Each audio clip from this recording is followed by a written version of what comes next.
Hello guys, good morning. तो अभी तक से नंबर सिस्टम में हम लोगों ने प्राइम नंबर पढ़ लिया है। दूसरा हम लोगों ने परफेक्ट नंबर कर लिया है, ओके। और तीसरा हम लोगों ने divisibility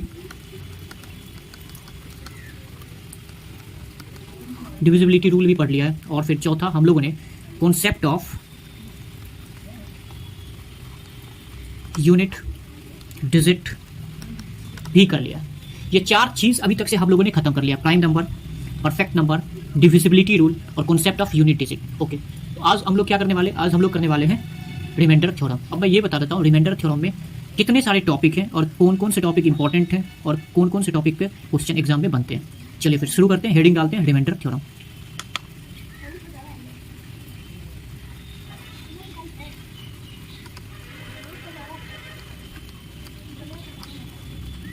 okay guys, remainder theorem में सबसे पहला टॉपिक आता है रिमाइंडर थ्योरम में। नॉर्मल आप लिख सकते हो रिमाइंडर थ्योरम, आरटी, इसको शॉर्ट फॉर्म में मैं लिख देता हूँ आरटी, रिमाइंडर थ्योरम। फिर सेकंड आता है कॉन्सेप्ट, सी से concept of negative remainder, okay. CONR हो गया concept of negative theorem, sorry remainder, concept of negative remainder. चलिए फिर तीसरा आता है guys Fermat's law, FERMATS, Fermat's law. और ये फर्मेट्स लॉ हो गया तीसरा। और फिर फोर्थ पे आता है हमारे पास विल्सन्स थ्योरम। क्या आता है गाइस? Wilson's theorem, okay. अब यहाँ पे आरटी जो है, ये रिमाइंडर थ्योरम, ये काफ़ी इंपॉर्टेंट चीज़ है जिनसे क्वेश्चंस रिमाइंडर थ्योरम से बनती। अब आरटी में कॉन्सेप्ट ऑफ निगेटिव रिमाइंडर, फिर फर्मेट्स लॉ और फिर विल्सन्स थ्योरम, ये तीन चीज़ का यूज़ होता है। पहले एक शॉर्ट नोट मैं आरटी के बारे में बता देता हूँ, रिमाइंडर थ्योरम के बारे में, फिर ये जो तीन चीज़ जो यूज़ होते हैं क्वेश्चंस को तेजी से बनाने में, वो फिर मैं आपको बता दूंगा। चलिए फिर हेडिंग डालते हैं रिमाइंडर्स थ्योरम, ओके। चलिए फिर हेडिंग तो हम लोग पहले ही डाल दिए थे, रिमाइंडर थ्योरम। अब यहाँ पे मैंने कॉपी इसलिए ले लिया कि कॉपी में समझाने में और भी अच्छा होगा और काफ़ी अच्छे से मैं आपको समझाऊंगा। कोई भी एक सिंगल सा ऐसा क्वेश्चन नहीं होगा जो रिमाइंडर थ्योरम से आएगा और वो आपसे नहीं बनेगा। सारा का सारा क्वेश्चन आप बनाओगे 2 से 3 मिनट में, आपको लग जाएगा कि हाँ रिमाइंडर थ्योरम्स काफ़ी अच्छे से समझ में आ रहा है। चलिए फिर शुरू करते हैं एक छोटा सा एग्जाम्पल से। जैसे मैं एक एग्जाम्पल लिख देता हूँ 45, ओके, 45 इंटू 275 इंटू 146।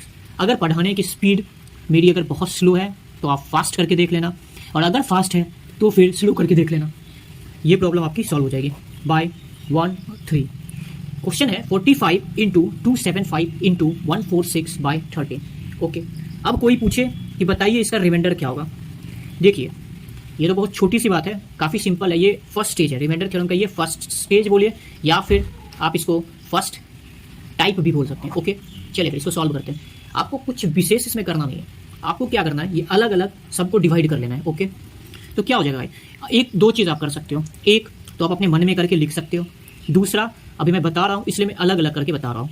45 बाय 13 क्या हो जाएगा, 13 3 जा 39। तो हमारे साथ जो इमेजनरी बच्चा है उसका कैलकुलेशन काफ़ी फास्ट है, तो इसके लिए आपको भी अपना कैलकुलेशन काफ़ी फास्ट करना होगा। इसके लिए कुछ नहीं करना है, इसके लिए सबसे पहले तो लेक्चर में मेरा जो लेक्चर 1 है जो कि स्क्वायर के ऊपर है, और मेरा जो लेक्चर 2 है जो कि क्यूब के ऊपर है, और लेक्चर 3 जो मेरा है ये है आपको square root and cube root के ऊपर, ओके। ये 3 लेक्चर करना है, और फिर इसके साथ साथ आपको 1 से लेके 30 तक का टेबल, जो कि काफ़ी इंपॉर्टेंट है, पूरे मैथ्स में ये जरूरी होने वाला है, 1 से लेके 30 तक का टेबल। चलिए फिर आते हैं वापस क्वेश्चन पे। तो मेरा जो इमेजनरी बच्चा बैठा हुआ है वो आपको सारा इसका जो भी कैलकुलेशन वो आपको बताते जाएगा। चलो फिर 45 को 13 से डिवाइड करना है, तो रिमाइंडर क्या होगा सर? 45 को 13 से रिमाइंडर करेंगे, 45 को 13 से डिवाइड करेंगे तो सर 13 इंटू 3 होता है 39, ओके। बहुत अच्छी बात है, तो सर 39 आएगा, तो रिमाइंडर जो है वो 6 हमारे पास बच जाएगा। रिमाइंडर को हम लोग R लिख सकते हैं, कोई दिक्कत नहीं। तो रिमाइंडर यहाँ पे क्या आ गया 6। चलिए फिर बहुत अच्छी बात है। अब ये 6 हो गया, आप इसे याद रखना। और दूसरा है 275 बाय 13, कोई दिक्कत यहाँ तक? देखिए 45 को 13 यहाँ हमने कर दिया, जिसमें रिमाइंडर क्या आया 6। 275 को 13 से डिवाइड किया। अब मैं यहाँ पे इमेजनरी बच्चा का सवाल है कि सर ये तो 45 इंटू 275 इंटू 146 है, तो अभी अलग अलग क्यों कर रहे हो? ध्यान रखो यहाँ पे धैर्य रखने की बहुत, पेशेंस सबसे इंपॉर्टेंट चीज़ क्या होता है ना, पेशेंस। समझने के लिए पेशेंस की बहुत ज़रूरी होती है। तो अब इसको तो मैं समझा दिया कि भाई पेशेंस रखो, सारा कुछ बताऊंगा कि अलग अलग क्यों कर रहा हूँ, साथ क्यों नहीं कर रहा हूँ। चलिए फिर ये तो पेशेंस रख लिया। अगर आप लोग भी पेशेंस रखोगे तो काफ़ी अच्छे से समझ आएगा। और ये बेसिक चीज़ है, ये अगर आप समझ जाओगे आगे तो फिर आप रिमाइंडर थ्योरम को 1 से 2 सेकंड में आप क्वेश्चन सॉल्व करते जाओगे। और मैं अभी क्वेश्चंस भी करवाऊंगा, काफ़ी अच्छा क्वेश्चन करवाऊंगा, बेसिक से लेकर हाई लेवल तक का क्वेश्चन मैं आपको करवाऊंगा, जो कि मेंस के लेवल का भी क्वेश्चन होगा, जो आपके प्री के भी काफ़ी सारे क्वेश्चन होंगे, और वही क्वेश्चन होंगे जो काफ़ी इंपॉर्टेंट होंगे एग्जाम के पॉइंट ऑफ व्यू से, और जो प्रीवियस ईयर में आ भी चुके हैं। तो चलिए फिर वापस क्वेश्चन पे आते हैं। यहाँ पे 275/13, तो मेरा इमेजनरी बच्चा है, वो कह रहा है कि सर 13 × 2 हो गया 26, यहाँ पे 26 होगा तो फिर बच जाएगा 15, तो फिर 13 × 1 = 13।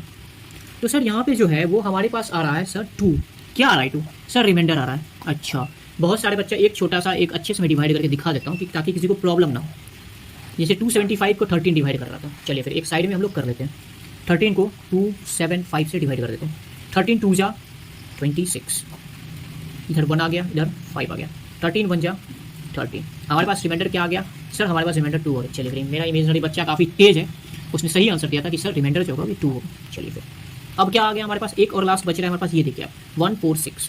146 को अगर हम 13 से डिवाइड करेंगे तो क्या आ जाएगा सर, 146 को अगर 13 से डिवाइड करेंगे तो 13 × 1 = 13, 16, 13 × 1 = 13, 14, 15। सर रिमाइंडर जो हमारे पास बच के आ रहा है वो आ रहा है हमारे पास, काफ़ी टाइम लगा रहा है मेरा इमेजनरी बच्चा, 3 आ रहा है। अच्छा, ये भी मैं एक चेक करके आपको बता दूं। चलिए फिर ये भी मैं चेक करके आपको बता देता हूँ। ये लास्ट है, इसके बाद मैं इतना बेसिक चीज़ नहीं बताने वाला। ये लास्ट एक डिवाइड करके मैं आपको बता देता हूँ। हमारे पास था 146 और इसको डिवाइड कर रहा था 13। 13 × 1 = 13, ये एक आ गया, फिर 6 आ गया, फिर 13 × 1 = 13। हमारे पास क्या आ रहा है 3। क्या बात है, मेरा इमेजनरी बच्चा काफ़ी सही आंसर किया। 3 क्या आ गया यहाँ पे, रिमाइंडर आ गया। अब गाइस यहाँ पे क्या करना है, आप अच्छे से देखना, यहाँ पे जितने भी थे मल्टीप्लाई के साइन थे, सबके रिमाइंडर को हम लोग को क्या करना है, मल्टीप्लाई कर देना। पहला क्या हमारे पास था 6, दूसरा हमारे पास क्या था 2, तीसरा मेरे पास क्या था 3। ओके, अब क्या करना है, इसको अच्छे से आप देखना। 6 × 2 = 12, 12 × 3 क्या आ जाता है सर, 12 × 3 36 आ जाता है। चलिए फिर अब ये देखो, ये 36 जो रिमाइंडर आ रहा है, ओके, ये 36 जो रिमाइंडर आ रहा है वो क्या है, वो हमारा जो क्वेश्चन था 13 से डिवाइड करना, ये 13 से बड़ा है। तो सब बच्चे में जितने भी बच्चे होंगे सब पढ़े होंगे कि sir dividend equal to divisor into quotient plus remainder, सब लोग पढ़ा होगा, पहला चीज़। दूसरा चीज़ सब लोग पढ़ा होगा कि सर ये रिमाइंडर जो होता है, आप अच्छे से पहले ये देख लो, 2 को 5 से डिवाइड करेंगे, 2 × 2 = 4, remainder 1, dividend equal to divisor, ये जो होता है ये, इसको हम लोग बोलते हैं डिवाइजर। ओके, इसको हम लोग बोलते हैं डिविडेंड, इसको हम लोग बोलते हैं कोशिएंट, इसको हम लोग बोलते हैं रिमाइंडर। जो डिवाइजर होता है ना वो हमेशा रिमाइंडर से क्या होता है, हमेशा बड़ा होता है। तो कैसे होता है, चलिए हम अपना डिजिटल बोर्ड को लेके आपको समझाते हैं कि कैसे होता है। ओके, देखिए कोई सा भी एक आप ले लीजिए, कोई सा भी, जैसे ले लिए 5 को हम लोग 11 से डिवाइड कर रहे हैं, ठीक, 5 × 2 = 10, रिमाइंडर हमारे पास क्या आ गया 1। ये क्या है रिमाइंडर, ये क्या है यहाँ पे, ये डिवाइजर। डिवाइजर जो है हमेशा रिमाइंडर से बड़ा होगा। यहाँ तक आप लोग समझ गए। ओके, चलिए फिर यही चीज़ मैं यहाँ पे आपको बता रहा था कि हमारे पास जो आंसर आया था ना ये 36, ये रिमाइंडर जो आया था ये क्या है, ये 13 से बड़ा है। फिर इस 36 को ये जो 36 है इसको वापस से 13 से हम लोग को क्या करना है, डिवाइड कर देना। अब मेरा इमेजनरी बच्चा बताएगा कि ये वापस से डिवाइड करने का आंसर क्या हुआ। सर वापस से डिवाइड करने के बाद हमारे पास 10 आ रहा है, ये क्या हो जाएगा, ये हो जाएगा आपका रिमाइंडर। ये जो बड़ा सा इक्वेशन मैं आपको समझाया था, ये बड़ा सा जो इक्वेशन मैं आपको समझाया था, इसका जो है रिमाइंडर आएगा वो आएगा हमारे पास 10। यहाँ तक आपको कोई दिक्कत नहीं होगा। चलिए पहला टाइप तो हमारा खत्म हो गया। अब मैं आपको बेसिक टाइप दूसरा बताऊंगा जो पूरे क्वेश्चन में आपके लिए इंपॉर्टेंट होगा। जैसे दूसरा टाइप पे आते हैं। ओके, चलिए फिर टाइप 2 पे आते हैं। ओके, अब इसको डिजिटल बोर्ड को हटाना होगा। चलिए फिर टाइप 2 पे सपोज कीजिए, सपोज मान लेते हैं कोई एक नंबर है n और इसको एक डिवाइड कर रहा है 12। ओके, एक नंबर क्या था हमारे पास n, और इसको डिवाइड कर रहा है 12। ओके, और रिमाइंडर जो हमारे पास है वो है 7। 7 क्या है हमारे पास, रिमाइंडर। कोई एक नंबर है, नंबर नहीं पता है हमें, कोई एक नंबर है और इसको डिवाइड कर रहा है 12 और रिमाइंडर जो है वो 7 आ रहा है, ये पता है हमें, एक ये 12 पता है और 7 पता है। ओके, अब जैसे क्वेश्चन रहेगा, कोई एक नंबर है, इसको अगर 12 डिवाइड कर रहा है और आपके पास 7 है, उसी नंबर को हम 5 टाइम्स कर दिए, क्या कर दिए, उसी नंबर को, सेम नंबर को अगर हम 5 टाइम्स कर देंगे तब 12 से डिवाइड करेंगे, तब क्या करेंगे, 12 से डिवाइड करेंगे, तो हमारे पास रिमाइंडर क्या आएगा। चलिए, ये पहला टाइप है क्वेश्चन का। क्वेश्चन से मैं आपको समझा दूंगा कैसे होने वाला है। तो क्वेश्चन कह रहा है, अगर कोई एक नंबर है n, इसको अगर हम लोग 12 से डिवाइड कर रहे हैं तो हमारे पास रिमाइंडर जो आ रहा है वो 7 आ रहा है। ओके, अब कहता है कि उसी नंबर को हम लोगों ने क्या किया, 5 टाइम्स कर दिया। चलिए फिर, अगर ऐसा सीन हो, ऐसा केस हो, अगर नंबर सेम हो, अच्छे से आप ध्यान से सुनना, अगर नंबर सेम हो और यहाँ भी 12 से डिवाइड हो रहा है, यहाँ भी 12 से डिवाइड हो रहा है, तो हम लोग को कुछ भी नहीं करना है। जितना टाइम्स नंबर को किया गया है, रिमाइंडर को भी उतना टाइम्स कर देना है। अगर रिमाइंडर्स को भी उतना टाइम करेंगे तो हमारे पास क्या आ जाएगा, सर हमारे पास आएगा 35। फिर वही बात, 35 जो है वो 12 से बड़ा है, तो फिर से इसको 12 से डिवाइड कर देना है, तो हमारे पास आंसर क्या आ जाएगा, सर हमारे पास आंसर आएगा 11 क्या आ जाएगा, रिमाइंडर हो जाएगा।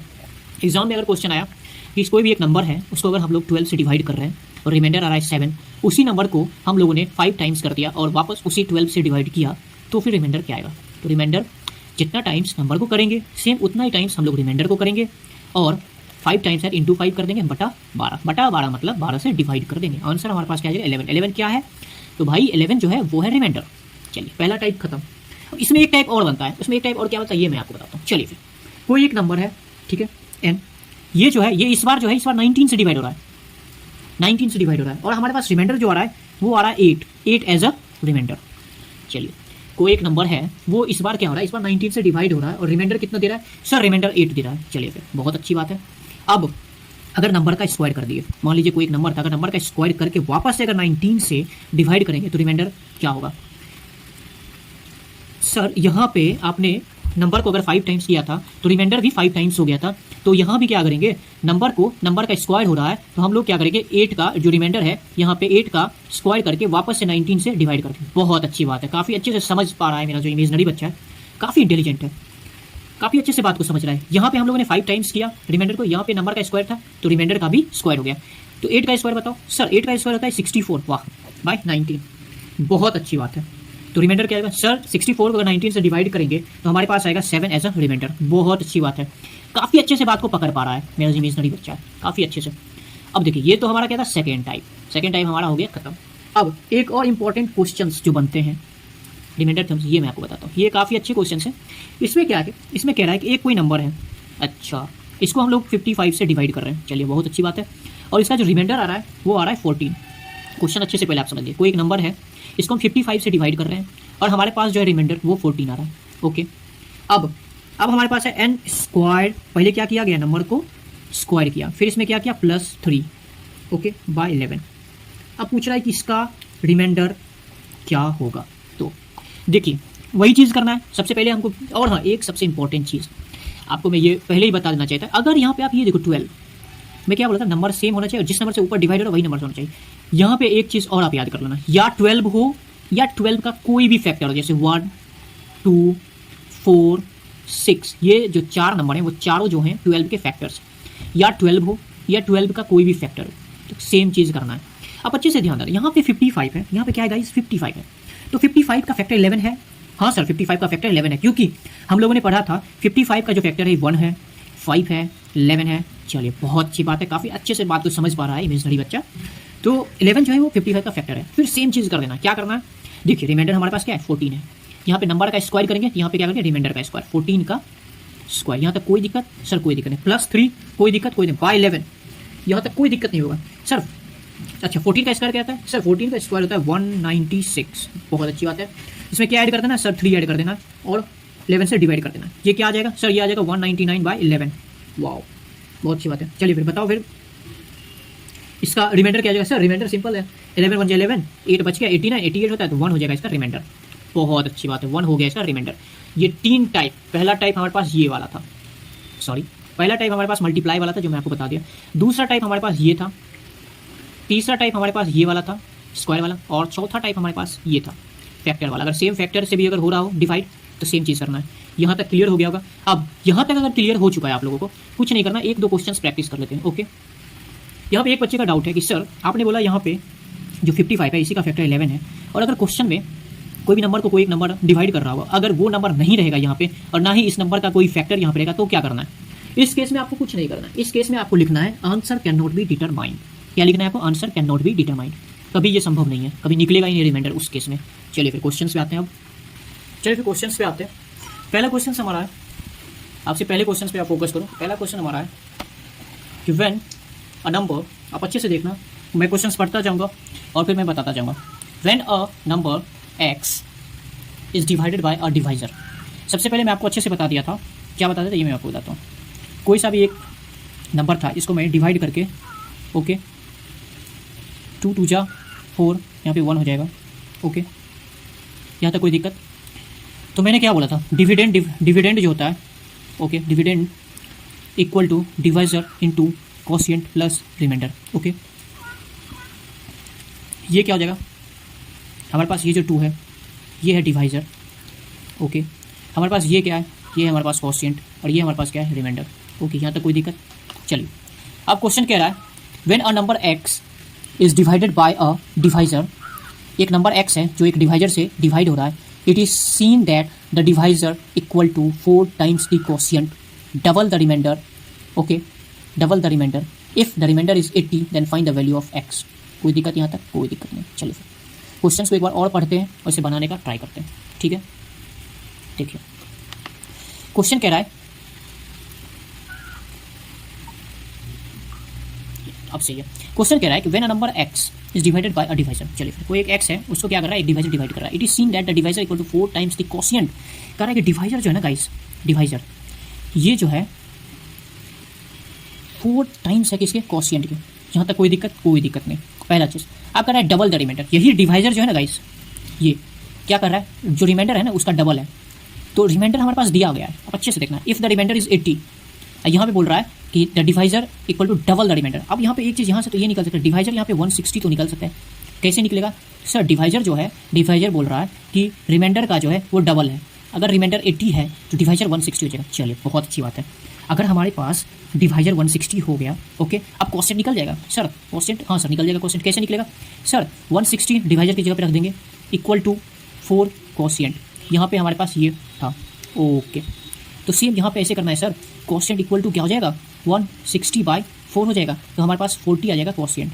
हमारे पास क्या आ गया? हमारे पास 40 आ गया कोशिएंट, 40 कोशिएंट आ गया। चलिए फिर यहाँ तक कोई दिक्कत नहीं। 40 हमारे पास अगर कोशिएंट आ जाएगा तो हमें पता है dividend equal to divisor into quotient plus remainder. कोई दिक्कत? कोई दिक्कत सर? कोई दिक्कत नहीं। चलिए फिर आगे देखते हैं हमारे पास क्या निकला सर। डिवाइजर था ये 160 निकला था, ये आप देख सकते हो। डिवाइजर जो हमारे पास था ये 160 निकला था। और कोशिएंट सर, कोशिएंट हमारे पास निकला था 40, ओके। और रिमाइंडर हमारे पास 80 जो कि क्वेश्चन में मेंशन है। ये आप समझ पा रहे हो डिवाइजर 160 कहाँ से आया? क्वेश्चन आप पढ़ो, क्वेश्चन में लिखा हुआ है कि डिवाइजर जो है वो 4 टाइम्स कोशिएंट है और डबल द रिमाइंडर है, ओके। ये चीज़ आप देख रहे हो, 4 टाइम्स द कोशिएंट है, डबल द रिमाइंडर। कोई दिक्कत? अब देखते हैं यहाँ पे 160 इंटू 40 क्या होगा सर? 160 इंटू 40 हो जाएगा 16 4 जा 64 तो 00, ओके। और इसमें प्लस 80 ऐड कर देंगे जो कि रिमाइंडर है, 6480 आ जाएगा हमारे पास आंसर। चलिए फिर ऑप्शन में 6480 था, देख लेता हूँ अभी मैं। 6480 ऑप्शन नंबर सी। बहुत सिंपल सा क्वेश्चन था। और अगर इस जो ये डिजिटल बोर्ड है, अगर इससे अच्छे से समझ में नहीं आ रहा तो एक बार मैं फिर से आपको अच्छे से समझा देता हूँ, ठीक। देखिए क्वेश्चन था हमारे पास, क्वेश्चन से पहला क्वेश्चन देख के रहना। क्वेश्चन हमारे पास था कि a number x is divided by a divisor, it is seen that the divisor equal to 4 times the quotient double the remainder. Question कह रहा है कि हमारे पास जो है एक डिवाइजर है जो कि 4 इंटू कोशिएंट है, ओके। और यही डिवाइजर जो है हमारे पास ये क्या है? ये रिमाइंडर का डबल है, मतलब 2 आ रहा है, ओके। अब रिमाइंडर हमारे पास क्वेश्चन में दिया हुआ है कितना? तो 80। अगर रिमाइंडर 80 दिया हुआ है तो डिवाइजर कितना हो जाएगा? 160। और अगर डिवाइजर 160 है तो क्वेश्चन हमारे पास क्या हो जाएगा सर? क्वेश्चन इंटू 4 था तो 160 को 4 से डिवाइड कर देंगे तो हमारे पास क्या आ जाएगा? तो 40 आ जाएगा, ओके। हमारे पास क्वेश्चन 40 आ गया। अगर क्वेश्चन 40 आ गया तो फिर आपको पता है dividend equal to divisor into question plus remainder होता है। वैल्यू पुट कर देना 160 इंटू 40 प्लस 80। ये सॉल्व करने के बाद आपके पास आ जाएगा 6480, ओके ओके। चलिए पहला क्वेश्चन हो गया। अब बढ़ते हैं दूसरे क्वेश्चन की तरफ। देखिए दूसरा क्वेश्चन कह रहा है कि when 2 numbers separately divides by 33, okay. When 2 numbers separately divided by 33 leaves remainder 21 and 28 respectively.